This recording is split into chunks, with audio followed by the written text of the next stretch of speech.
Sahabat, kekuasaan cenderung sewenang-wenang. Kekuasaan yang absolut cenderung pula sewenang-wenang secara absolut. Power tends to corrupt. Absolute power corrupt absolutely. Inilah kutipan mengenai perilaku kekuasaan yang sangat terkenal dari Lord Acton. Ia seorang sejarawan Inggris, juga politisi, juga seorang penulis. Lord Acton mengamati secara jeli bagaimana perilaku kekuasaan itu, bahkan kekuasaan yang tak berbatas, walau itu jatuh di tangan seorang pribadi yang kokoh, seorang pribadi yang baik.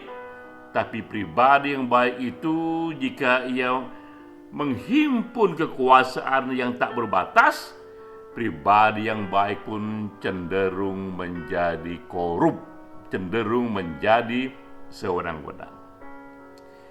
Dan kita tahu itulah social origin dari lahirnya demokrasi. Jauh sebelum Lord Acton hidup, para pemikir, para filsuf, para sejarawan sudah memahami mengenai bahaya kekuasaan yang tak berbatas. Maka demokrasi pun dilahirkan. Inti dari demokrasi adalah gerakan dan sistem yang membatasi kekuasaan. Dibatasi tak hanya kewenangannya, tapi juga dibatasi periode jabatannya, periode kekuasaannya. Karena itulah, sila pertama dari demokrasi adalah menyelenggarakan pemilu secara reguler. Pemilu dilaksanakan secara rutin dalam periode tertentu, apakah itu 5 tahun sekali seperti di Indonesia, ataukah 4 tahun sekali seperti di Amerika Serikat.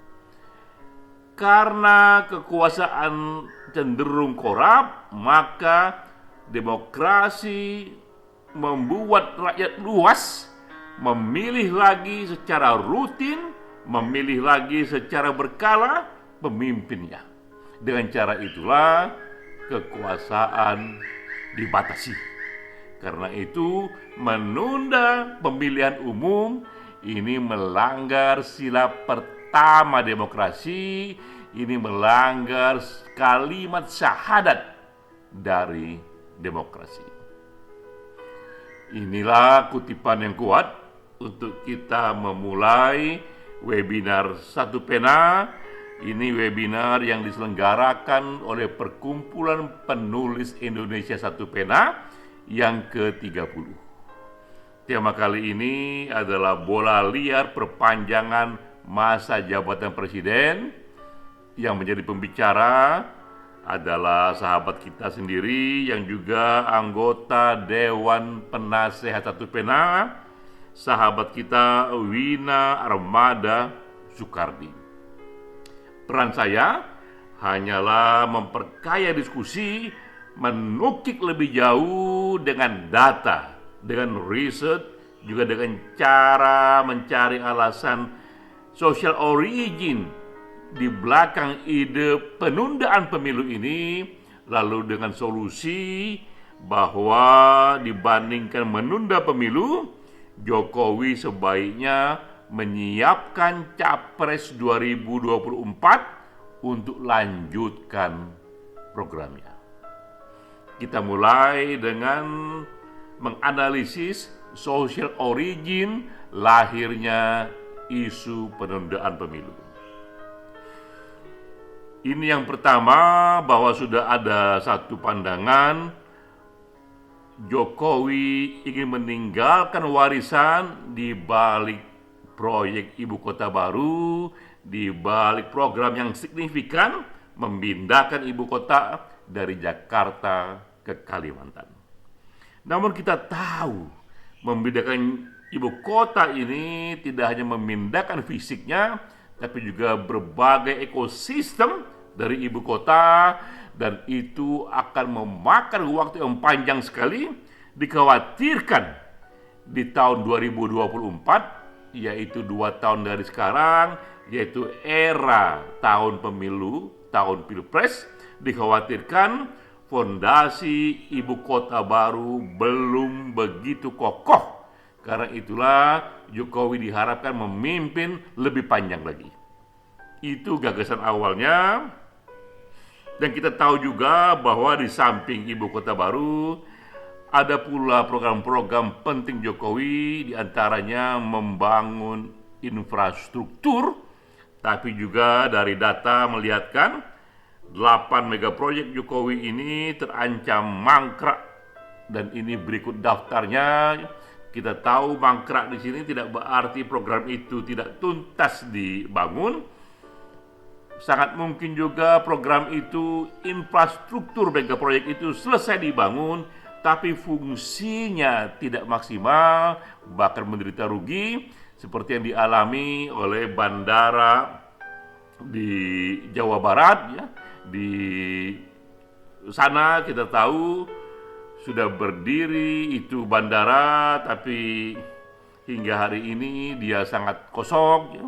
Juga kita tahu ada waduk-waduk yang dibangun, di antara waduk itu posisi ketinggiannya justru di bawah sawah, akibatnya pengairan air kepada sawah juga menjadi problem. Semua proyek-proyek besar ini yang efeknya sangat positif kepada publik jika berfungsi, semua ini memerlukan sentuhan terakhir agar ia berfungsi sesuai dengan tujuannya. Karena itulah pemerintah Jokowi sudah menghabiskan begitu banyak dana di sini, dan dikhawatirkan di tahun 2024 proyek-proyek ini belum bisa dipoles secara maksimal. Karena itu Jokowi perlu dihadirkan kembali, lebih panjang kembali, agar juga punya kesempatan menuntaskan finishing touch ke dalam proyek-proyek infrastruktur yang maha penting itu. Itu alasan yang kedua, social originnya. Namun di sisi lain akan terjadi yang namanya itu adalah lame duck presiden. Presiden yang secara de facto tak lagi efektif. Ini adalah studi mengenai penguasa di berbagai negara. Walau secara de jure ia masih berkuasa, secara hukum ia masih berkuasa, tapi ada periode di mana H-3 bulan, H-1 tahun, secara de facto presiden itu tak lagi efektif. Ia menjadi lame duck presiden karena partai politik, karena para pemimpin sudah lebih berkonsentrasi dan fokus kepada pemilihan presiden berikutnya. Nah, kita tahu kekuasaan Jokowi secara de jure memang berakhir di tahun 2024. Tapi secara de facto kekuasaannya tak lagi efektif di tahun 2023, setahun sebelum pemilu, karena ketua umum partai, bahkan para menteri-menteri juga sudah mulai melirik, membagi perhatiannya kepada next election, kepada pilpres selanjutnya. Kondisi inilah yang membuat banyak pihak mencoba memanjang-manjangkan kekuasaan Jokowi agar tak terlalu cepat ia menjadi lame duck presiden di tahun 2023 ini, berarti setahun lagi dari sekarang. Bahkan jika berhasil, Jokowi bisa kembali berkuasa 3 tahun dari sekarang, 2027, atau mungkin juga menjadi presiden 3 periode, ya. Jadi itulah gagasannya untuk memperpanjang kekuasaan Jokowi dan mereka menuntaskan program-program pentingnya. Dan diketahui pula bahwa isu penundaan pemilu ini diorkestrasi oleh mereka yang dekat dengan Jokowi, oleh satu faksi dalam pemerintahan Jokowi. Tapi kita juga tahu ini juga ditentang oleh lingkungan dekat Jokowi sendiri. Jadi koalisi di belakang Jokowi terbelah antara yang ingin mendukung penundaan pemilu dan yang ingin Jokowi patuh kepada sila pertama demokrasi, patuh kepada konstitusi. Ini data publik. Bagaimana dengan suara publik? Jika para elit di belakang Jokowi terbelah pro dan kontra, bagaimana publik sendiri? LSI DNIJA minggu lalu sudah mempublikasi hasil risetnya dan ditunjukkan di sini bahwa mayoriti publik luas menolak penundaan pemilu dan juga menolak gagasan presiden 3 periode. Ini datanya rata-rata 68,5% populasi Indonesia menolak penundaan pemilu dan rata-rata 70,3% populasi Indonesia menolak gagasan presiden 3 periode. Sila pertama demokrasi, sila pertama reformasi bahwa presiden harus dibatasi hanya 2 periode saja dan itu 5 tahun sekali, agaknya tertanam cukup dalam di benak populasi Indonesia. Ini juga hasil survei LSI, mayoritas pendukung Capres 2024 juga menolak pemilu ditunda. Ini data lebih detailnya para pendukung Puan Maharani sebanyak 50,8% menolak pemilu ditunda, para pendukung AHY dari Demokrat juga sebanyak 78,3% menolak pemilu ditunda. Dan kita juga melihat di data ini pendukung Ganjar Pranowo, pendukung Prabowo, pendukung Anies Baswedan, pendukung Erlangga Hartarto, mayoriti juga menolak ide penundaan pemilu. Tak hanya pendukung Capres, tapi partai-partai pun, termasuk partai ketua umum yang pro kepada penundaan pemilu, tapi pendukung partai itu, pemilih partai itu mayoriti menolak pemilu ditunda. Ini datanya pemilu PDIP 56,3% menolak pemilu ditunda, juga pemilih PKS lebih tinggi lagi 85,8% menolak Pilpres ditunda. Bahkan partai PKB, Partai PAN yang ketua umumnya begitu gigih mendukung pro kepada penundaan pemilu, tapi pemilih partai mereka justru mayoriti menolak gagasan pemilu yang ditunda.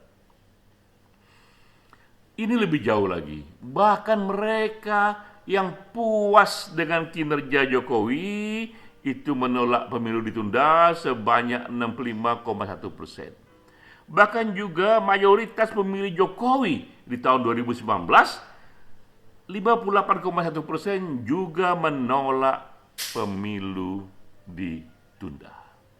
Berdasarkan pada data inilah, kemudian LSI DNIJA itu minggu lalu mempublikasi bahwa ada 4 alasan pada akhirnya isu penundaan pemilu akan menjadi layu sebelum berkembang. Ia akan hilang, ia akan sirna sebelum gagasan ini sempat di voting di badan MPR untuk mengubah amandemen. Mengapa demikian? Nah, ini 4 alasannya. Pertama, alasannya karena menunda pemilu itu dianggap anti demokrasi. Clear, jelas di seluruh dunia ini prinsipnya bahwa pemilu itu justru menguat jika ia dikerjakan secara reguler, demokrasi menjadi kokoh jika pemilu dilakukan secara reguler. Melawan ini adalah melawan prinsip demokrasi. Tentu saja pemilu bisa ditunda, namun penundaannya hanya karena alasan yang sangat genting. Misalnya adalah negara itu berada dalam kondisi perang yang panjang sehingga mustahil bagi negara itu untuk menyiapkan satu pola pemilu seperti di era normal, karena di era perang yang utama bagi mereka adalah survival. Dalam evolusi ide penundaan pemilu di Indonesia, kita tahu awalnya digunakan alasan karena COVID-19, dan kita tahu alasan itu ditolak oleh data. Bahkan di tahun 2022 ini puncak COVID sudah dilampaui karena begitu banyak populasi sudah divaksin, dan dunia ramai-ramai menyatakan kita memasuki era endemik. Pandemik berakhir, berganti dengan endemik. COVID akan terus bersama kita mungkin sampai 100 tahun mendatang, tapi tak lagi bahaya. Puncak pandemik di tahun 2022 sudah dilampaui, apalagi di tahun 2024. Menggunakan isu COVID untuk menunda pemilu itu sangat menentang akal-akal sehat, itu menentang data yang telanjang, data yang terang benderang. Digunakan pula kemudian isu bahwa ekonomi Indonesia porak-poranda, karena itu sebaiknya pemilu ditunda, kita harus spending 100 triliun rupiah untuk pemilu. Ini pun sama tak masuk akalnya. Dalam sejarah dunia tak pernah pemilu ditunda oleh alasan ekonomi.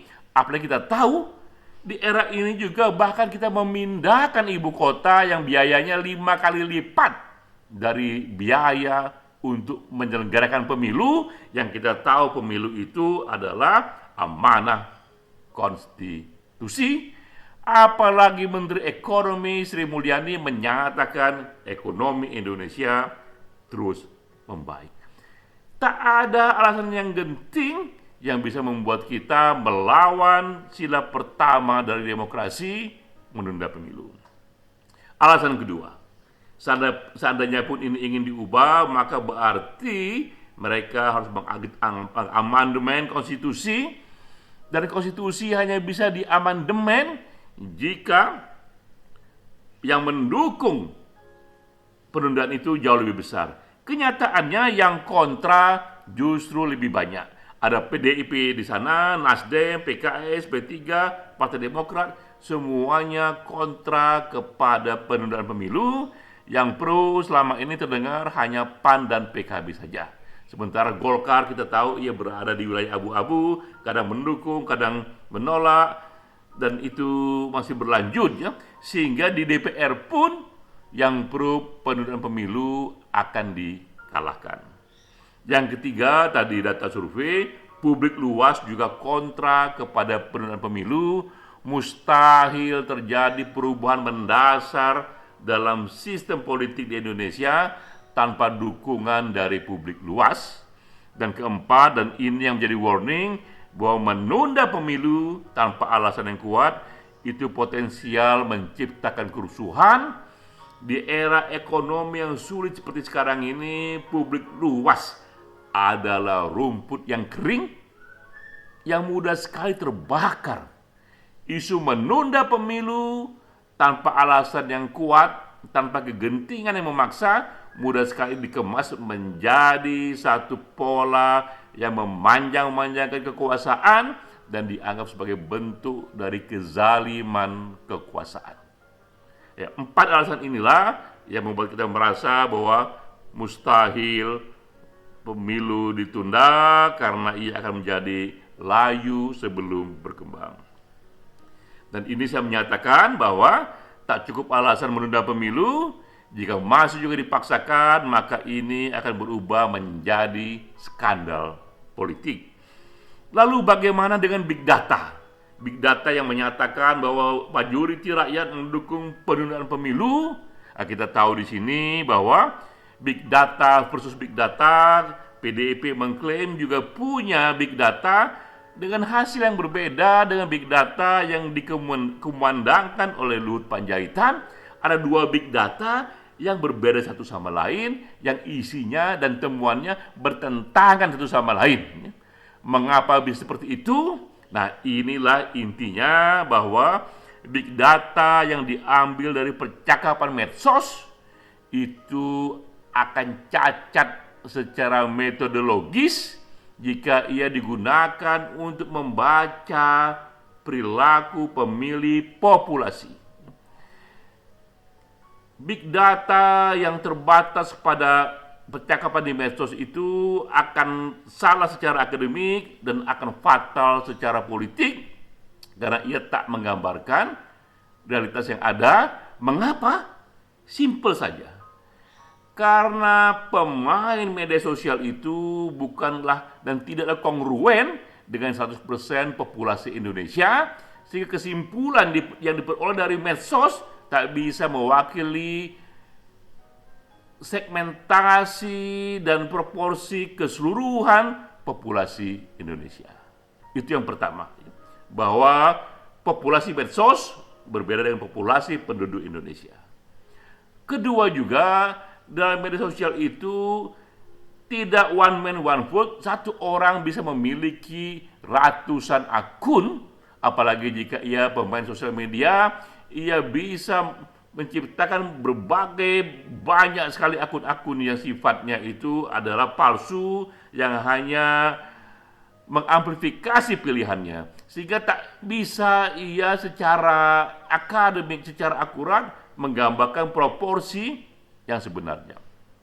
Apalagi kita ketahui dalam studi mengenai Pilpres di Amerika Serikat, banyak dikatakan di sana bahwa Rusia itu terlibat dalam kemenangan Trump, karena bahkan dunia luar negeri pun bisa membuat akun palsu di dalam negeri dan ia bisa mengacaukan, mempengaruhi opini publik.